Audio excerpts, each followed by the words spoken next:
రంగారెడ్డి జిల్లాలోని మొయినాబాద్లో డ్రగ్స్ తీసుకుంటున్నారనే సమాచారంతో ఓ farm house పై ride చేశామని ఈగల్ టీం ఎస్పీ గిరిధర్ తెలిపారు.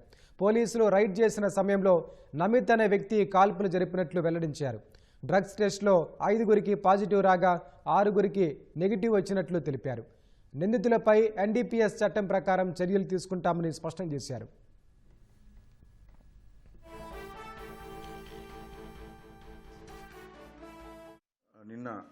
నిన్న అంటే 14వ తారీఖు నాడు సాయంత్రం మాకు రిలయబుల్ ఇన్ఫర్మేషన్ వచ్చింది. దాని మీద వెంటనే డైరెక్టర్ గారి పర్మిషన్ తీసుకోవడం, తర్వాత ఫ్యూచర్ సిటీ కమిషనర్ గారితో సమన్వయం చేసుకొని లోకల్ మొయినాబాద్ పోలీసులు మరియు ఎస్ఓటీ పోలీసులు, ఈగిల్ ఫోర్సెస్ అందరు కలిసి టీములుగా డివైడ్ అయిపోయి మాకు ఎక్కడైతే ఒక 4-5 కలిసి డ్రగ్ అబ్యూజ్ చేస్తున్నారో సమాచారం వచ్చిన ఆ ఫామ్ హౌస్ మీద రేడ్ చేయడం జరిగింది. వెంటనే రేడ్ చేసే క్రమంలోనే మా ఇన్స్పెక్టర్లకు, ఎస్ఐలకు గన్ కాల్చిన సౌండ్ కూడా వినబడ్డది. వెంటనే మా వాళ్ళు అలర్ట్ అయిపోయి చాలా వేగంగా పరిగెత్తి అక్కడ ఎవరి దగ్గర అయితే వెపన్ ఉందో అతన్ని వెంటనే కస్టడీలోకి తీసుకోవడం జరిగింది. ఆ కస్టడీలోకి తీసుకొని అతన్ని ఎగ్జామిన్ చేస్తే అతను పైకి ఆకాశం వైపు ఏం చేసి రౌండ్స్ కాల్చినట్టుగా అర్థమైంది. అతని పక్కన ఇంకో వ్యక్తి దగ్గర యూజ్డ్ క్యాటేజెస్ కూడా దొరికాయి. వాళ్ళని అక్కడ ఉన్న మిగతా 9 మంది ప్లస్ ఈ ఇద్దరు అందరినీ 11 మందిని కస్టడీలోకి తీసుకొని వెంటనే డ్రగ్ టెస్ట్ చేయడం జరిగింది. దానిలో ఒక 5గురికి పాజిటివ్ వచ్చింది, ఒక 6గురికి రాలేదు. ఈ వెపన్ కాల్చిన వ్యక్తి నమిత్ శర్మ అని ఢిల్లీ చెందిన వ్యక్తి. ఇతను యాక్చువల్గా జైపూర్ వాస్తవ్యుడు అని చెప్తున్నారు. మరి అతను ఎందుకు వచ్చాడు, వీళ్ళకి ఫ్రెండ్షిప్ ఎట్లా ఏర్పడ్డదో తర్వాత ప్రూవ్ చేస్తాం. రెండోది, వెంటనే ఈ టెస్టులు జరిగిన తర్వాత ఫర్దర్గా అథెంటిసిటీ గురించి యాజ్ పర్ జీవో నంబర్ 4 ప్రకారంగా రాష్ట్ర ప్రభుత్వం తెలంగాణ గవర్నమెంట్ ఇచ్చిన జీవో నంబర్ 4 ప్రకారంగా వాళ్ళను గవర్నమెంట్ హాస్పిటల్లో తీసుకెళ్ళి అక్కడ రక్త నమూనాలు కూడా తీసుకోవడం జరిగింది. తీసుకోవడం వల్ల ఇంకొక వ్యక్తి కూడా, అంటే ఎవరికైతే నెగిటివ్ వచ్చింది, యూరిన్ టెస్ట్లో నెగిటివ్ వచ్చిందో అతనికి బ్లడ్ టెస్ట్ ద్వారా పాజిటివ్ వచ్చింది. సో మొత్తంగా 6 వ్యక్తులు డ్రగ్ తీసుకున్నట్టుగా నిర్ధారణ అయింది. రెండోది, ఇంకా మిగతా 5 డ్రగ్ తీసుకున్నట్టుగా తెలిసింది. వీళ్ళందరినీ మొయినాబాద్ పోలీసులకు అప్పచెప్పడం జరిగింది. మొయినాబాద్ డీసీపీ సమక్షంలో వాళ్ళు ఫర్దర్గా చట్టబద్ధంగా యాక్షన్ తీసుకోవడం జరుగుతుంది. వాళ్ళని కోర్టు ముందర ప్రవేశపెట్టడం, ఇంకా ఎన్డీపీఎస్ చట్ట ప్రకారంగా తగిన చర్యలు తీసుకోవడం జరుగుతుంది. పాజిటివ్ వచ్చిన వాళ్ళలో రోహిత్ గారు ఒకరు, మహేష్ గారు, రితేష్, నమిత్, కౌశిక్, అర్జున్, ఈ 6 అందరికీ అక్కడ ఉన్న 11 మందికి నిక్కచ్చిగా టెస్టులు చేయడం జరిగింది. 2 దశల్లో టెస్టులు జరిగినాయి. 2 దశల్లో, ఒక దశలో 5గురికి, రెండో దశలో ఇంకొకతను, అంటే ఆ 5 కాక ఇంకోతనికి కూడా పాజిటివ్ వచ్చింది. నెగిటివ్ వచ్చిన వాళ్ళ పేర్లు మేము ఇచ్చేస్తాం తర్వాత. సార్, ఇప్పుడు కాల్పులు జరపడానికి గల కారణం ఏంటి సార్? మిమ్మల్ని పోలీసులు వచ్చారనా లేకపోతే ఇంకేదైనా? లేదు, పోలీసులు వచ్చారని వాళ్ళకి ఐడియా లేదు. మాకు ప్రాథమిక సమాచారం మేరకు ఎందుకు గాల్చారు అనేది మనకు కూడా తెలియదు. ఒకవేళ పోలీసులు వచ్చారని తెలిస్తే వెపన్ కూడా దాచిపెట్టే ప్రయత్నం చేస్తారు. అట్లా చేయలేదు. వాళ్ళు పట్టుకొని ఉండగానే మన వాళ్ళు పోయి పట్టుకున్నారు. రితేష్ రెడ్డి పేరు మీద ఉందండి. కాల్పులు జరిపింది నమిత్ శర్మ అని ఢిల్లీ వాస్తవుడు అనేది ప్రాథమికంగా మనకు అర్థమైంది. ఎందుకంటే అతని హోల్లోనే, అతని చేతిలోనే వెపన్ ఉంది మనకు.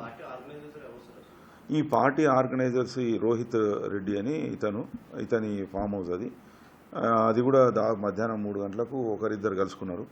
తర్వాత 1 గంటకు ఒకరు, తర్వాత 1 గంటకు అట్లా మొత్తం 11 మంది అక్కడ జమ అయ్యారు. ఇప్పుడు చెప్పలేము. డ్రగ్ అది మనం ఎఫ్ఎస్ఎల్కి పంపిన తర్వాతనే నిర్ధారణ అవుతుంది. అది 1 గ్రామ్ వరకు ఉంటుంది, కొంత వాడినట్టుగా తెలుస్తుంది.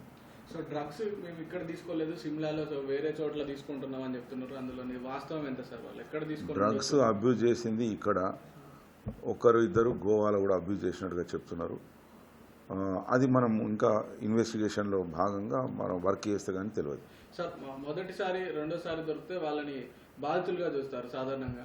2 సార్లు 3 సార్లు అంతకంటే ఎక్కువ సార్లు డ్రగ్స్ తీసుకున్నట్టు దొరికితే కనుక వాళ్ళ పైన చర్యలు ఉంటాయి. సో వీళ్ళలో ఎన్నిసార్లు పాజిటివ్ మనకు అందరూ మొదటిసారి దొరికారండి. మనం ఇంకా చూస్తాం మరి ఇప్పుడు కొన్ని మా దగ్గర ఉన్న యాప్స్ ద్వారా చూసి వాళ్ళు గతంలో రికార్డుల పరంగా ఎక్కడైనా దొరికారా ఏంటి అనేది చూసిన తర్వాత మనం అంటే సాధారణంగా డ్రగ్స్ పార్టీ జరుగుతుందని ఇన్ఫర్మేషన్ వచ్చిందా సార్, లేకపోతే మాకు 1908 అనే ఒక ప్రత్యేకమైన నంబర్ ఉంది. 1908 దీనికి రెగ్యులర్గా మాకు కాల్స్ వస్తున్నాయి.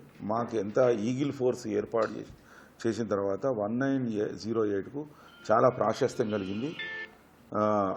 ఆ ప్రాశస్త్యంలో భాగంగా అంటే చాలామందికి రీచ్ అయింది. డ్రగ్ అబ్యూజర్స్ కానీ ఇన్ఫార్మర్లకు కానీ తెలియజేస్తున్నారు. వాళ్ళు స్వచ్ఛందంగా రోజుకు మాకు కనీసం 1 కాల్ కానీ 2 కాల్స్ కానీ వస్తున్నాయి. దాని మీద రెగ్యులర్గా చేసినట్టుగానే ఇది కూడా రేడ్ చేశాం. రెగ్యులర్గా మేము రేడ్స్ చేస్తున్నాం. రెగ్యులర్గా దొరుకుతున్నారు. కొంతమంది దొరకట్లేదు. కొంతమందికి కొన్ని ఫాల్స్ కంప్లైంట్లు కూడా వస్తున్నాయి మాకు. అంటే వ్యక్తిగత ద్వేషాలతో కూడా ఇచ్చేవాళ్ళు ఉన్నారు. అది కూడా వెరిఫై చేస్తున్నాం. వాళ్ళకు కూడా చట్టబద్ధంగా ఎలాంటి ఇబ్బంది లేకుండా వాళ్ళ యొక్క గౌరవాన్ని కూడా మేము కాపాడుతున్నాం. సో డ్రగ్స్ రహిత రాష్ట్రంగా మార్చేందుకు ఈగల్ ఫోర్స్ డ్రగ్స్ పై ఉక్కుపాదం మోపుతుంది సార్. సో ఇలాంటి సందర్భాలలో హై ప్రొఫైల్ క్యాండిడేట్లే ఎక్కువగా ఈ డ్రగ్స్ వినియోగిస్తున్నట్టు ఇటీవల జరుగుతున్న కొన్ని సందర్భాల్లో తెలుస్తుంది. సో ప్రజాప్రతినిధులు ఉంటున్నారు, మాజా ప్రజాప్రతినిధులు ఉంటున్నారు. సో ఇలాంటి హై ప్రొఫైల్ క్యాండిడేట్లైనా ఎవరినైనా వదిలిపెట్టమనే ఒక సందేశాన్ని ఇస్తుంది ఈగల్ ఫోర్స్. ఇలాంటి సందర్భాలలో వీటిని వాడుతున్న వాళ్ళకి, వాడే ఆలోచన ఉన్న వాళ్ళకి, ఇలాంటి హై ప్రొఫైల్ క్యాండిడేట్లకు మీరు ఏం చెప్తారు? మీరు ఒక ఇష్యూ అర్థం చేసుకోవాలి. ఇది మీరు 2 రకాలుగా కనబడుతుంది. మా లక్ష్యం ఏంటి, డ్రగ్ అబ్యూజ్ చేయొద్దు అంతే. ఆ వ్యక్తి ఎవరు అనేది తర్వాత విషయం. అది ఆ సెకండ్ విషయం గురించి మేము ఆలోచన చేయము. ఎవరైనా పర్లేదు, చట్టబద్ధంగా జీవించడానికి చట్టం తయారు చేసుకున్నాం. ఆ చట్టం యొక్క చట్టంలో ఉండి మనం పని చేసుకోవాలి అంతే. ఇప్పుడు అతను ఎవరు వ్యక్తి అనేది మాకు సంబంధం లేదు. మాకు కేవలం డ్రగ్ అబ్యూజ్ చేశారా లేదా అనేది. వీళ్ళపైన తదుపరి చర్యలు ఎలా ఉండబోతున్నాయి? తదుపరి చర్యలు మనము మొయినాబాద్ పోలీసులు వాళ్ళను కోర్టుకు ప్రవేశపెడతారు. కోర్టు ఎట్లా చెప్తే అట్లా చేస్తారు. ఇప్పుడు ఏపీకి సంబంధించిన ఒక ఎంపీ కూడా ఉన్నారు కదా సార్, దీంట్లో వాళ్ళకి ఏమైనా కనెక్షన్స్ దేని గురించి ఉన్నారు? అది మనకు అక్కడ వాతావరణాన్ని చూసినప్పుడు తర్వాత ఒక్కొక్క వ్యక్తి వచ్చి ఉన్న వాళ్ళందరూ కూడా వేరే వేరే రాష్ట్రాలకు సంబంధించిన వాళ్ళు ఉన్నారు అక్కడ. అదేనండి, ఇప్పుడు మనకు కూడా వేరే రాష్ట్ర పరిచయస్తులు ఉంటారు కదా, వేరే రాష్ట్రంలో ఉంటారు. బంధుత్వాలు కూడా వేరే రాష్ట్రాలతో ఉన్నాయి. అట్లే వాళ్ళ పరిచయాలు ఉన్నాయి వాళ్ళకు. పర్పస్ ఏంటంటే ఫ్రెండ్లీగా జరిగినట్టుగా మాకు కనిపించింది. అక్కడ ఎటువంటి లావాదేవీలు జరిగినట్టుగా అయితే మేము గుర్తించలేదు. అది మాకు అర్థమైంది ఏంటంటే డ్రగ్ ఇన్ఫ్లుయెన్స్లో ఒక జోష్కి వచ్చి అతను ఫైర్ చేశాడనేది మేము ప్రాథమికంగా నిర్ధారణ. పోలీసుల మీద అటువంటి కాల్పులు ఏమి ప్రయత్నం చేయలేదు అక్కడ. ఎందుకంటే అక్కడ ఫైరింగ్ జరిగేటప్పుడు అక్కడ ఎవరు పోలీసులు లేరు. అంటే ఒక 50 మీటర్లు 60 మీటర్ల దూరంలో ఉన్నారు. అది వాళ్ళు కూడా గమనించలేము మనం. సో మొయినాబాద్లో ఇలాంటి తరచూ డ్రగ్స్ పార్టీలు ఇలాంటివి జరుగుతున్నాయి. సో మొయినాబాద్ లాంటి ప్రాంతాల్లో నిఘా ఎలా ఉండబోతుంది? మొయినాబాద్ అనే కదండి, రాష్ట్ర వ్యాప్తంగా ఈగిల్ ఫోర్సెస్ పనిచేస్తున్నాయి. ఈగిల్ ఫోర్సెస్తో పాటుగా లోకల్ పోలీసులకు under the abled leadership of the director sir and other officers we're conducting trainings. Information కలెక్షన్కు రకరకాల మార్గాలు అవలంబిస్తున్నాం. 1908 మాకు ఫెచ్చింగ్ ఏర్పడ్డది. సో మేము 1908ను ఎక్కువ ప్రమోట్ చేస్తున్నాం. దాంతో ఇన్ఫర్మేషన్ మాకు వస్తుంది. ఎందుకంటే ఇన్ఫర్మేషన్ ఇచ్చిన వ్యక్తి యొక్క వివరాలు చాలా గోప్యంగా, అసలు చాలా అంటే చాలా గోప్యంగా పెడతాం. కాబట్టి వాళ్ళకు నమ్మకం ఏర్పడ్డది. మాకు డయల్ 100 మీద కూడా మనం ఎవరికి చెప్పం. డయల్ 100 లాగానే ఇది కూడా 1908 పనిచేస్తుంది మనకు.